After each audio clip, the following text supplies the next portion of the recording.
O to the yang to the dong to the good to the rummy. Ha!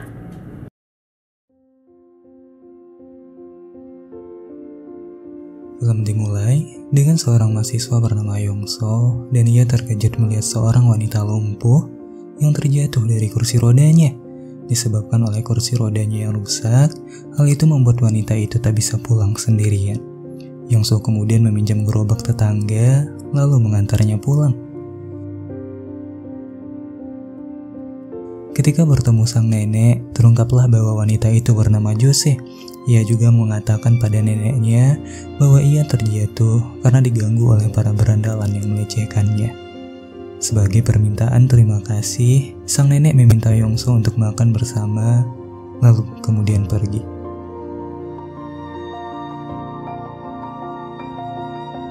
Keesokannya, Yongso terbangun di rumah seorang profesor cantik bernama Min-hye. Ternyata, Yongso merupakan seorang playboy yang memanfaatkan ketampanannya untuk merayu banyak wanita. Meski begitu, Yongso tetap baik dalam pelajaran dan sangat berbakat dalam segala hal. Di kampus, Yongso memiliki seorang teman tanpa status bernama Seokhyung, yang tanpa ia sadari, Seokhyung sudah sangat menyukainya. Setelah belajar usai, Yongso melihat nenek Jose dan ia membantu sang nenek membawa barang bekas.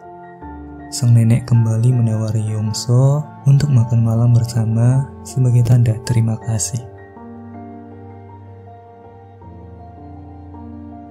Yongso bekerja sebagai barista untuk mengisi waktu luangnya. Seokhyung datang menemuinya kala itu dan Yongso bercerita pengalamannya dengan Jose, seorang wanita lumpuh dan baik hati yang ia tolong tempoh hari. Hal itu justru membuat Seokhyung cemburu dan Yongso langsung mengeluarkan jurus rayuannya yang akhirnya mereka menghabiskan malam bersama di hari itu. 엄청 부드럽네.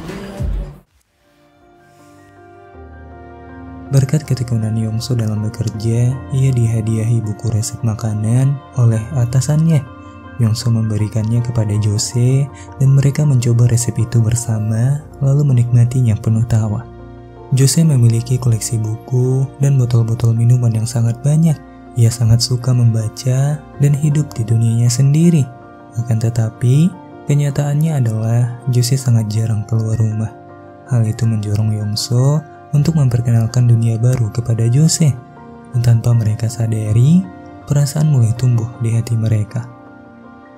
Yongso lalu mengantar Jose pada kakaknya bernama Jongbong. Dia bertanya, mengapa Jongbong tidak lagi makan bersama nenek? Jose lalu menitipkan kursi rodanya yang rusak untuk diperbaiki. Singkat waktu, Yongso pergi untuk mengecek kursi roda yang dititipkan Jose kala itu. Melihat kondisi hujan malam itu, Yongso ditawari makan malam bersama.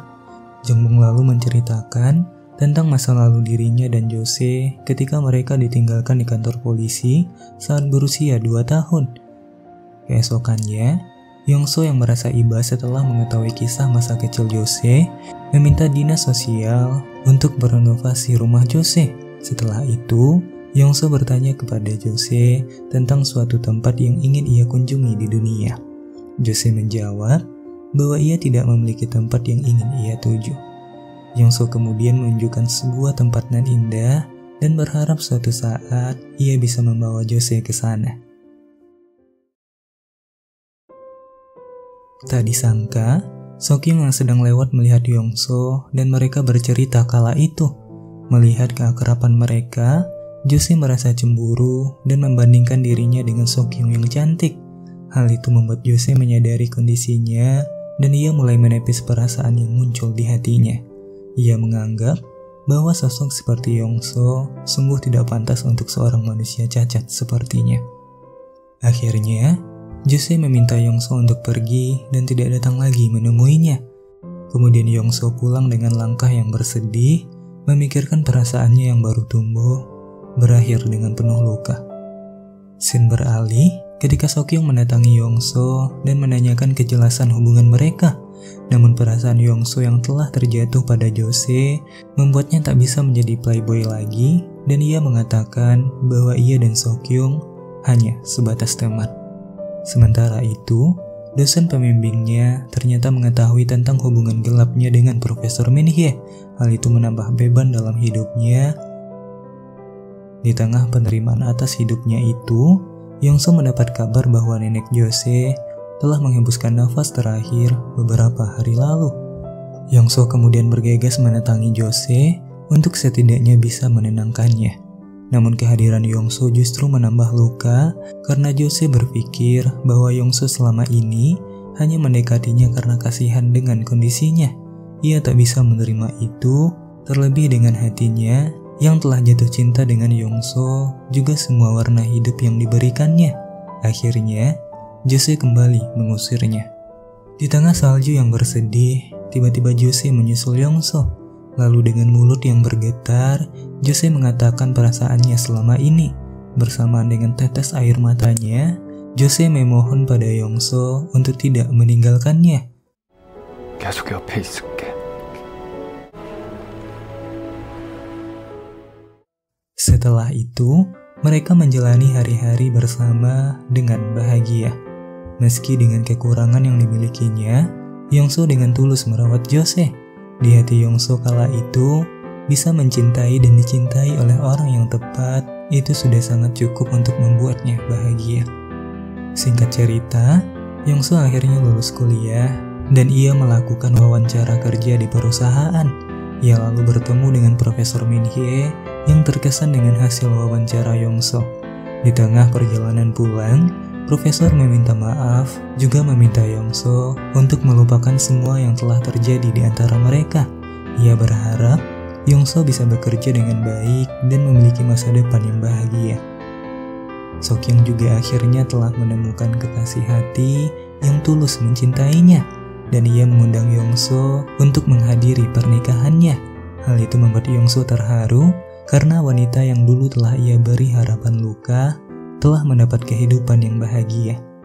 Di malam itu, Yongso memperlihatkan banyak tempat yang ingin ia kunjungi dengan kekasihnya. Momen itu membuat mereka sangat terharu dengan titik kebahagiaan hidup yang tidak mereka sangka.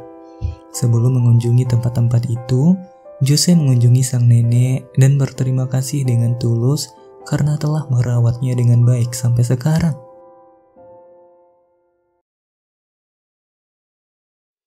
Akhirnya, mereka mengunjungi setiap keindahan dunia, membuat sejarah kebahagiaan, juga mengukir cerita tak terlupa yang akan menjadi tawa dan canda di hari tua.